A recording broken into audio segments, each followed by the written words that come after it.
India மற்றும் பாகிஸ்தான் இரு நாடுகளும் பரஸ்பரம் போர் நிறுத்த ஒப்பந்தத்திற்கு வந்திருக்கக்கூடிய இந்த சூழலில் இந்திய இராணுவத்தின் உயர் அதிகாரிகள் சற்று முன்னதாக செய்தியாளர் சந்திப்பை நடத்தியிருக்கிறார்கள். அதில் பல்வேறு முக்கியமான விஷயங்களை பதிவு செய்திருக்கிறார்கள்.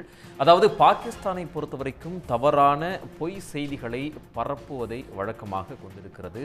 அந்த பொய் செய்திகளில் நிறைய விஷயங்களை பாகிஸ்தான் குறிப்பிட்டிருக்கிறது. குறிப்பாக இந்தியாவினுடைய பிரம்மோஸ் ஏவுகணையை தாக்கி அழித்து விட்டோம், S-400 அந்த வான் பாதுகாப்பு அமைப்பை தாக்கி அழித்து விட்டோம் என்கிற பொய்யான தவறான தகவல்களை பாகிஸ்தான் பரப்பி கொண்டிருக்கிறது. அது மட்டுமில்லாமல் பாகிஸ்தானில் இருக்கக்கூடிய மசூதிகளை குறிவைத்து இந்திய இராணுவம் தாக்குதலை நடத்தியது என்கிற ஒரு பொய்யான செய்தியை பாகிஸ்தான் பரப்பியது. அது முற்றிலும் பொய்யான செய்தி. அங்கு இருக்கக்கூடிய தீவிரவாத முகாம்கள் மட்டுமே நடவடிக்கை எடுக்கப்பட்டது. அதனைத் தொடர்ந்து அங்கு இருக்கக்கூடிய இராணுவ முகாம்கள் மீதும் விமானப்படை தளங்களின் மீது மட்டுமே இந்திய இராணுவம் நடவடிக்கையை எடுத்தது, தாக்குதலுக்கு உள்ளாக்கியது என்று ஒரு நீண்ட நெடும் விளக்கத்தை இந்திய இராணுவத்தின் உயர் அதிகாரிகள் கூட்டாக செய்தியாளர்களை சந்திக்கும் போது விளக்கத்தை கொடுத்திருக்கிறார்கள். இது பற்றி நம்முடைய அரங்கத்தில் இருக்கக்கூடிய நம்முடைய விருந்தினர் வெளியுறவு பாதுகாப்புத்துறை பேராசிரியர் கார்த்திகேயனிடம் நாம் தொடர்ந்து பேசலாம். சார், இப்போ இந்த ப்ரெஸ் மீட்டை நீங்கள் பார்த்துருப்பீங்க. இந்த ப்ரெஸ் மீட் முதல்ல எந்த அளவுக்கு முக்கியத்துவம் வாய்ந்த ஒன்று? ஏன் அப்படின்னா பாகிஸ்தான் தவறான பொய்யான செய்திகளை பரப்பி கொண்டிருக்கக்கூடிய சூழலில் இந்த ப்ரெஸ் மீட் எந்த அளவுக்கு முக்கியத்துவம் வாய்ந்ததான் நீங்கள் பார்க்குறீங்க? முதல்ல நம்ம புரிஞ்சிக்க வேண்டியது, பொய் பரப்புறதுனால அதனால வர விளைவுகள் என்ன அப்படின்றது. இதில் என்ன நம்ம தெரிஞ்சுக்கலாம்னா, ஹிட்லர் பீரியடில் கோயபல்ஸ் அவர் பரப்புன பொய்கள் மூலியமாக தான் நிறைய மக்கள் வந்து ஹிட்லரை சப்போர்ட் பண்ண ஆரம்பித்தாங்க. ஸோ அந்தளவுக்கு போய் நாங்கள் அதை பண்ணிட்டோம் இது பண்ணிட்டோம் அப்படின்னு நிறைய சொன்னனால தான் அவ்வளோ பெரிய சப்போர்ட்டை அவர் நாட்டில் எடுத்துக்க முடிஞ்சு ஜெர்மனியில். ஸோ இந்த பொய் அப்படிங்கிறது பர்டிகுலராக இந்த மாதிரி பதட்டமான சூழ்நிலையில் போர் நடக்கிற இந்த டைமில் பொய் வந்து ரெண்டு சைட்லேருந்தே வரும். ரெண்டு சைட்லேருந்தும் அஃபிஷியலாக வருதோ இல்லையோ, மக்கள் சைட்லேருந்தும் வேறு சைட்லேருந்தும் நிறையா வரத்துக்கு வாய்ப்பு இருக்குது. பட் இங்கே என்ன மேஜர் டிஃப்ரென்ஸ் பார்த்தோம் அப்படின்னா, கவர்மெண்ட் ஆஃப் பாகிஸ்தானை அந்த மிலிட்ரி எஸ்டாப்ளிஷ்மெண்ட்டு, அவங்க மிலிட்ரியில் இருக்க ஹையர் அஃபிஷியல்ஸ் அவங்களே தெளிவாக பொய்களை பரப்புகிற ஒரு விஷயத்தில் இறங்கியிருக்காங்க. இதில் வந்து அவங்க என்ன சொல்லியிருக்காங்கன்னா, நாங்கள் S-400 வந்து தாக்கியிருக்கோம், அதுக்கப்புறம் இந்தியா வந்து குறி வச்சு மசூதிகளை தாக்கியிருக்கு அப்படின்றது ரொம்ப முக்கியமாக நம்ம கவனிக்கணும். இந்த S-400 பற்றி சொல்லும்போது அதுக்குண்டான ஒரு இதெல்லாம் அவங்க ஒரு எவிடன்ஸ் அப்படின்றது எதுவுமே கொடுக்கல.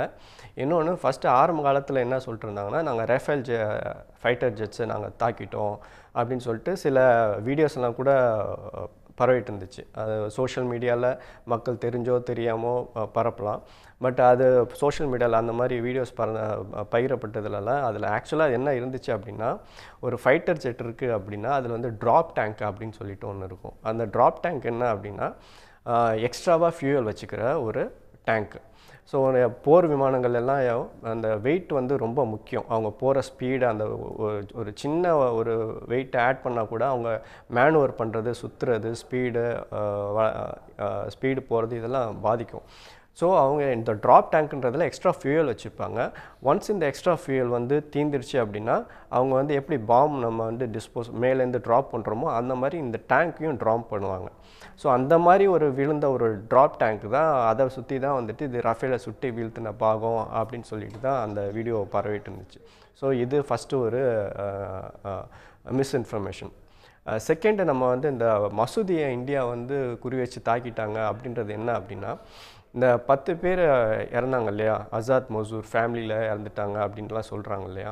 ஸோ அந்த டைமில் நம்ம வந்து அட்டாக் பண்ணது இந்த பர்டிகுலராக தீவிரவாதி முகாம், அதை தான் நம்ம அட்டாக் பண்ணியிருக்கோம். அது பெரிய ஒரு காம்ப்ளெக்ஸ் அந்த பில்டிங். அது முதல்ல பல வருடங்களுக்கு முன்னாடி ஒரு சின்ன மசூதியாக தான் அது இருந்துச்சு. பட் இப்போ அது மசூதியாக கிடையாது. அது வந்து முழு லெவலில் அங்கே வந்து செமினரி, இஸ்லாமை பேஸ் பண்ணி அங்கே இருக்க பசங்களுக்கெல்லாம் ஒரு செமினரி மாதிரி பள்ளி நடத்துவாங்க, அது இருக்குது. அப்புறமேலு ட்ரைனிங் சென்டர் இருக்குது, அதாவது டெரரிஸ்ட் ட்ரைனிங் சென்டர் இருக்குது, டெக்னிக்கல் அந்த இந்த ட்ரைனிங் சென்டர் இதெல்லாம். அதுக்கப்புறம் அவங்களோட அந்த ஆர்கனைசேஷனோட ஜெய்ஷ் இ முகமதோட இந்த ஹையர் லெவலில் இருக்க தலைவர்கள், அவங்க பிளானிங் பண்ணுறது அந்த டிவிஷன் அதெல்லாமே தான் அந்த பில்டிங்கில் இருக்குது. ஸோ இதை தான் வந்து அவங்க மசூதியை தாக்கிட்டாங்க அப்படின்னு சொல்கிறாங்கன்னு என்னோட கணிப்பு. மற்றபடி டெலிபரேட்டாக மசூதியை தாக்கியிருந்தாங்க அப்படின்னா அதை வீடியோவும் அவங்க ரிலீஸ் பண்ணிக்கலாம், எல்லாம் பண்ணியிருக்கலாம்.